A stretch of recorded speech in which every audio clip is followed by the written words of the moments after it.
जो कुछ बचा हुआ है ना ये हिंदुस्तान, ये इधर वालों ने लड़ भिड़ के बचाए हैं यहाँ पर, ये तो खा के खत्म कर दिए रहते सब। और यहाँ के राजा कभी झुके ही नहीं, चाहे वो राणा सांगा हो, महाराणा कुंभा हो, राणा प्रताप हो, उदय सिंह हो, अमर सिंह हो, कोई नहीं झुका यहाँ पे। इतनी लड़ाइयाँ लड़ी हैं देश के लिए, इतनी कुर्बानियां दी हैं। आज लोग कहते हैं और आज हम लोग कहते हैं कि ये इतना एग्रेसिव क्यों रहता है। पाकिस्तान से इंडिया की जब लड़ाई हुई थी ना, पाकिस्तानियों ने अपनी सेना का मनोबल बढ़ाने के लिए कहा था ये हिंदुस्तानी क्या लड़ेंगे, बित्ती बित्ती भर तो होते हैं।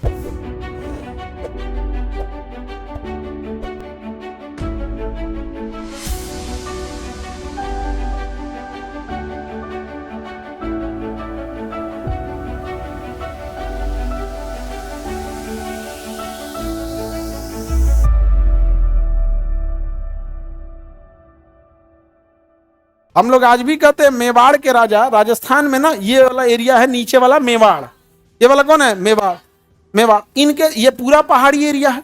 और यहाँ के राजा कभी झुके ही नहीं, चाहे वो राणा सांगा हो, महाराणा कुंभा हो, राणा प्रताप हो, उदय सिंह हो, अमर सिंह हो, कोई नहीं झुका यहाँ पे कभी नहीं। लेकिन वही देखिएगा ये आमेर के राजा, इन्होंने संधि कर लिया अकबर वगैरह से। उसका रीजन भी समझो, ये एरिया बराबर है, क्या है बराबर, उतना पहाड़ नहीं है। और ये दिल्ली से धाए दे आके आक्रमण कर देते थे, फटाक से क्या कर देते थे आक्रमण। और ये एरिया पहाड़ भी है और दूर भी है, पहाड़ भी है दूर भी, तो आक्रमण की सूचना पहले से मिल जाती थी इन लोग। ये लोग लड़ने के लिए एकदम क्या रहते तैयार। ये लोग आज भी आपस में ना बोलते हैं लोग तुमसे ज्यादा हम लड़े थे। जितना चित्तौड़गढ़ का किला, कुंभलगढ़ का किला, उदयपुर, जितने राजा देखते हैं ना सब इधर ही के होते हैं। और उधर जैसलमेर वाले भी तो उधर तो पूरा मरुस्थली है जैसलमेर। उत्तर प्रदेश का निचला यह एरिया क्या कहलाता है बाबू, बुंदेलखंड। कौन सा खंड, बुंदेलखंड। कौन सा, बुंदेल। इस एरिया में जाट लोग बहुत रहते हैं। किस एरिया में, ये एरिया में जाट बहुत रहते हैं।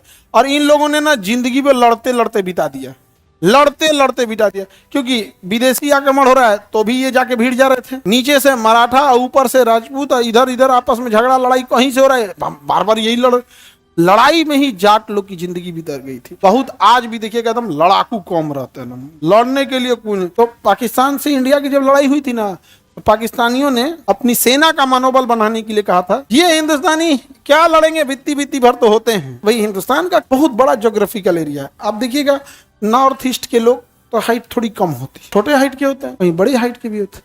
तो पाकिस्तानियों ने मनोबल बढ़ाने के लिए कहा ये बित्ती भर भागे हिंदुस्तानी क्या ही लड़ेंगे। इधर से पाकिस्तानी फौज घुसी, गलती से वहां खड़ी थी इंडिया की जाट रेजिमेंट, और 6 फीट वाला इतना मार मारा था सब जाट रेजिमेंट वाला।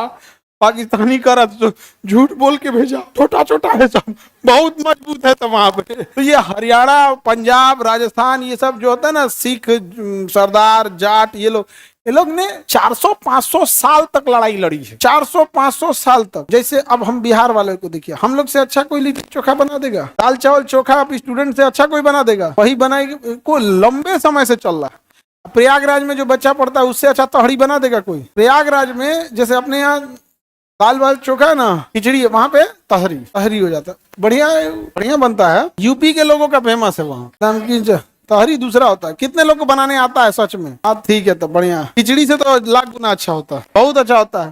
ठंडी के दिन में ज्यादा अच्छा रहता है क्योंकि उस समय मटर भी आ जाता है, आलू नया आलू रहता है, धनिया का चटनी आ जाता है। आगे बढ़िया। तहरी होता क्या है, सीख ले लोग, दाल चावल चोखा से ज्यादा अच्छा है, बनता सेम टाइम में है, उसको बनाने में भी ज्यादा झमेला नहीं है, मतलब रोटी बेलना ही सब नहीं है, ठीक ही है। तो जितना झमेला दाल चावल चोखा में है ना, कंपल्सरी लगभग उतना ही उसमें भी है। आगे बढ़े। अरे उसमें आलू मटर सब पड़ता है, चावल के साथ हल्दी वगैरह सब बनता है। उसी का देखा देखी वेज बिरयानी बनाया है, बट वेज बिरयानी अलग है। वेज बिरयानी तहरी का जोरे अलग है। यहाँ पे हम लोग बचपन में जब तहरी खाते थे ना, तो जानबूझ के निचवा थोड़ा सा जला देते थे वहां पे। हाँ, थोड़ा जल जाता है ना, थोड़ा उसका टेस्ट है, थोड़ा सा स्मोकी फ्लेवर टाइप का आ जाता है। तो जहां जैसा रहा ना, वैसे ही वो लोग का कल्चर हो गया। अब राजस्थान वाले लड़ाई लड़ते रह गए, अब उनको कुछ ना कुछ खाना था। इतना बड़ा आटा का लोई सानेगा राजस्थान में, इतना बड़ा आटा का क्या बनेगा, लोई, अंदर कुछ नहीं भरेगा। इतना बड़ा आटा का क्या करेगा, लोही से अंदर कोई, अपने यहाँ तो सत्तू भरता है ना, घाटी सत्तू भरेगा और खूब अच्छा उसका मसाला बना के उसमें मंगरेला, लहसुन, प्याज सब डाल के खूब अच्छा अंदर भरेगा। वहां कुछ नहीं, इतना बड़ा आग में बन के रेडी हो गया। समझा गया कि नहीं गया? उसे बोलेंगे बाटी। क्या बोलेंगे, बाटी। उसके अंदर कुछ नहीं है। और 5 किस्म का दाल रहेगा उसमें, अलग अलग टाइप का 5 विषय, और उसमें मसाले भी रहेंगे, सब्जी वाला मसाला, वो प्लेन दाल नहीं रहेगा। अब इधर बन गया बाटी, अब उसको तोड़ दो, बाटी को क्या करो, तूर के एकदम महीन महीन कर दो, घी डाल दो, 1 कटोरा दाल, अब फेंट दो, हो गया दाल बाटी हो गया। चूरमा अलग हो गया। अगर दाल की जगह घी और चीनी डाल दिए तो वो हो गया चूरमा, और अगर बाटी तोड़ के डाल दिए तो दाल बाटी हो गया। तो उन लोग की लड़ाई में जाना था उन लोग को लिए, दिन भर भैया कभी राजा का आदेश आ जाएगा लड़ो, हाँ भाई कहाँ से जाइएगा आप, वहां पे दाल चावल खाना 75 टाइप का तो नहीं ले जाएंगे।